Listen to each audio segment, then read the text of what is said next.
नमः शिवाय। प्यारा सा क्वेश्चन, कैसे पता करें कि कौन सा टैरो रीडर सही है या एक अच्छे टैरो रीडर की पहचान कैसे होगी? बहुत ही सिंपल आंसर है। वो रीडर जिससे अपनी प्रॉब्लम कहते ही आपको इनर बिलीव आ जाए, अंदर से एक आवाज़ आए कि अब मेरी 50% प्रॉब्लम सॉल्व हो गई है, आगे 50% और हो जाए। क्यों? क्योंकि उस रीडर का ऑरा ही ऐसा रहेगा, इतना डिवाइन ऑरा रहेगा कि वो आपकी प्रॉब्लम सुनते सुनते ही आपको वो वाइब्रेशन दे देगा कि एवरीथिंग विल बी फाइन। और ये सबसे ज़्यादा ज़रूरी होता है, क्योंकि आप जब रीडिंग के लिए जाते हैं आप पैनिक रहते हैं, परेशान रहते हैं। वो रीडर जो कभी आपको डराए नहीं, सबसे बड़ी चीज़ है। क्योंकि आजकल ट्रेंड हो गया है ना कि तुमसे माँ रुष्ट है, तुम्हारा कार्मिक ऐसा है, तुम्हारे आगे ये हो जाएगा, वो हो जाएगा, ये परेशानी आ जाएगी, तुम ये अनुष्ठान कर लो, ऐसे कर लो। ना ना, कभी भी। क्योंकि एक रीडर अगर जजमेंटल है या हो रहा है तो वो एक अच्छा रीडर नहीं है। तो ये दो चीज़ों को बहुत अच्छे से ध्यान में रखिएगा। एक तो उसका ऑरा आपको सूदिंग लगे, एक मतलब सूदनेस, जैसे होता है ना पहला प्यार टाइप की फीलिंग, माँ बच्चे वाली फीलिंग, वो जब आती है आपको अपने रीडर से, ऐसे मन होता है कि बस मेरी परेशानियाँ ही बोलते रहो, चुप ना हो ना, बोलते रहो, बस बोलते रहो, बस हम तुम्हें सुनना चाहते हैं। वो वाली जो चीज़ आती है कि आप जितनी देर उसको सुन रहे हैं, आए तो परेशानी लेके थे लेकिन भूल जाए, बस इसको सुनते रहे, वो वाली चीज़। वो रीडर एक डिवाइन रीडर है, हमेशा ध्यान रखिए। एक एंजलिक रीडर है, चाहे वो टैरो रीडिंग कर रहा हो, वो कोई भी रीडिंग कर रहा हो, वो एंजल कार्ड पढ़ रहा हो, वो एंजल ही है आपके लिए। इस चीज़ का ध्यान रखिए। वो रीडर अच्छा रीडर है जो लिस्ट ऑफ रेमेडीज़ आपको नहीं पकड़ा देता है 2 मिनट के अंदर। ये 5,000 इसके, 10,000 उसके, 15,000 उसके, ये स्टोन पहन लो, ये कर लो, वो कर लो, बाप रे, डरा देगा। तो वो नहीं होना चाहिए। मेरे पास बहुत ऐसे क्लाइंट आते हैं जिनको ये लंबी लिस्ट मिलती है। पहले तो इतनी प्रॉब्लम थी, अब उस पर 20-25 हज़ार का अलग से प्रॉब्लम आ गया कि अब ये रेमेडी कैसे करें, इतने महंगे स्टोन कैसे पहने, ये कैसे करें, वो कैसे करें। वो बेचारे परेशान। तुम पे पितर नाराज़ है, तुम पे ब्लैक मैजिक है, तुम पे किसी ने कर्ज कर दिया है, तुम्हें बहुत किसी ने ऐसा, तुम्हारे खुद के रिलेटिव ने नज़र लगा दी है, ये कर दिया। अरे बाबा, इनमें से जो सच्चाई भी है उसको भी प्रेजेंट करने का एक तरीका होता है। तो बहुत पैनिक करके, बहुत ऐसे करके जो चीज़ें ना प्रेजेंट करे, जो यूजलेसली आपको हीलिंग रिकमेंड ना करे, जहाँ रिक्वायर्ड नहीं भी है वहाँ भी बोले कि नहीं, क्योंकि ये रीडर हैं तो वो हीलिंग रिक्वायर्ड कर देंगे आपको कि हीलिंग चाहिए, अभी लगेगी। जो यूजलेसली आपको बहुत सारे क्रिस्टल्स और ये नहीं, जहाँ ज़रूरी है उतना ही रिकमेंड करे और रीज़न बता के करे कि क्यों दे रहे हैं।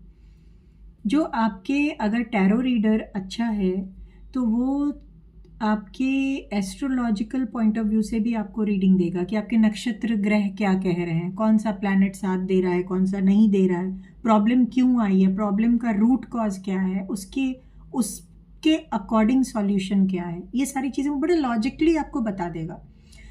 वो आपको बताएगा कि आपके वहाँ बैठे बैठे बताएगा, बिना आपके घर का मैप वगैरह देखे, इवन आपके घर का एड्रेस लिए बिना, वो बता देगा कि आपको अगर ये प्रॉब्लम है तो वो किस वास्तु दोष की, आपके घर में कहाँ वास्तु को ठीक करना है, वो ये भी बताएगा। वो ये भी बताएगा कि कहाँ आपको चीज़ों को थोड़ा सा हाइड करके रखना है, कहाँ चीज़ों को एक्सप्लोर करके रखना है, किस मंथ किस डेट तक। वो एग्जैक्ट डेट कभी नहीं बताएगा। एक रैशनल टैरो रीडर आपको ये नहीं बोलेगा कि 30 जनवरी को तुम्हारी नौकरी लगेगी, वो बोलेगा 15 जनवरी से 10 फरवरी के बीच। वो एक जान के ऐसे बोल देगा, जिससे अगर उसको पता होगा, उसके गुरु ने उसको ये नॉलेज दी होगी कि अगर 30 बोल दिया तो 30 वाला काम नहीं होगा, क्योंकि पहले से एग्जैक्ट डेट नहीं बताते हैं। तो ऐसी छोटी छोटी चीज़ों को पकड़ के चलेगा, जिससे आप समझ सकते हैं कि वो अगर टाइम स्पैन बता रहा है, कुछ बता रहा है, तो आपको क्यों। एक टैरो रीडर अगर आपको ये बता रहा है कि आपके साथ कोई नेगेटिव एनर्जी टकराई है, तो वो आपको डेट और टाइम एग्जैक्ट बताएगा कि इतने से इतने के बीच ये काम हुआ है, और आप उसको रिकॉल भी कर पाएंगे। ऐसे तुक्के में कोई भी रीडिंग नहीं देगा। एक अच्छा टैरो रीडर आपको कभी भी सिर्फ और सिर्फ क्योंकि एस ऑफ कप आया है तो ऐसा है, क्योंकि पेंटाकल्स आए हैं तो ऐसे वाली रीडिंग नहीं देगा। वो आपको स्टोरी टेलिंग का काम नहीं करेगा, वो आपको एग्जैक्ट रीडिंग्स देगा, cut to cut, point to point. और डीप इनसाइड दी कार्ड जो चीज़ें होती हैं वो भी बताएगा। वो आपके पास्ट को पहले अच्छे से बताएगा कि आपके साथ ये हुआ होगा, जिससे कि आप प्रेजेंट और फ्यूचर को मतलब समझ पाओ कि हाँ, जो आपके पास्ट को देख पा रहा है प्रेजेंट फ्यूचर अच्छा बता देगा। ओवरऑल ना डराएगा ना पैनिक करेगा, और उससे बात करके आप देखेंगे कि 50% प्रॉब्लम ऐसे ही गई, ऐसे ही सॉल्यूशन हो जाएगा। बहुत बार ऐसे होता है कि हम रीडिंग करते हैं, जॉब नहीं है, नेक्स्ट डे आता है कि हमें ऑफर आना शुरू हो गया। क्यों? क्योंकि अगर आप एक अच्छे रीडर हो ना, प्लस हीलर भी हो, अगर रीडर और हीलर का कॉम्बिनेशन हो, या सिर्फ आप रीडर भी हो, तो आप एक डिवाइन पर्सन हो, तभी आप टैरो रीडिंग कर पा रहे हो। सीरियस टैरो रीडिंग तब आप कर पा रहे हो, डिवाइन रीडिंग तब आप कर पा रहे हो। मैं उन लोगों की बात नहीं कर रही जो बस आकर टैरो कार्ड रीडिंग का आजकल मखौल बनाते हैं, मैं उनकी बात नहीं कर रही। बट ये अगर आप सचमुच डिवाइन पर्सन हो, तो आपके कार्ड ओपन करते ही आप अपनी ड्यूटी समझोगे कि अगला पर्सन परेशानी में आया है, आपने उससे पैसे लिए हैं, आप उसके कार्ड ओपन कर रहे हो, और आपके अंदर यूनिवर्स ने ये कैपेसिटी दी है कि आपकी एक ब्लेसिंग ही उसका 25% प्रॉब्लम सॉल्व कर देगी। तो आप उसके कार्ड्स को ना, आपके उसके पूरे कुंडली को, उसके नक्षत्रों को ब्लेस करोगे, रिक्वेस्ट करोगे, और तभी उसके कार्ड्स क्लोज करोगे। इससे क्या होगा? सिर्फ रीडिंग लेने से ना 20-25, मैं नहीं कह रही कि पूरी तरह उसको सॉल्यूशन मिल जाएगा, लेकिन 20-25% बेनिफिट उसको इस रीडिंग से ही मिल जाएगा, आपकी रीडिंग से।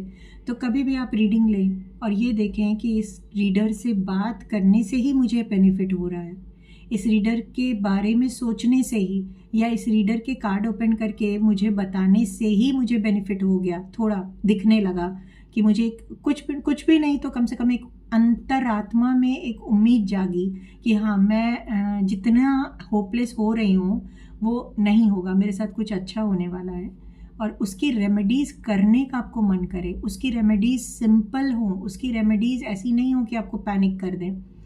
वो बार बार आपके टच में आकर आपको रेमेडीज़ को डीपली उसके पीछे का लॉजिक भी समझाए, वो आपसे बातें करें। ये नहीं कि प्रोफेशनली 2 लाइन लिख दिया, तुम्हारा ये पास्ट लाइफ है, ये ऐसे है, ये वैसे है, इतने का यंत्र बनवा लो, इतने का तंत्र करा लो, हाँ वो नहीं।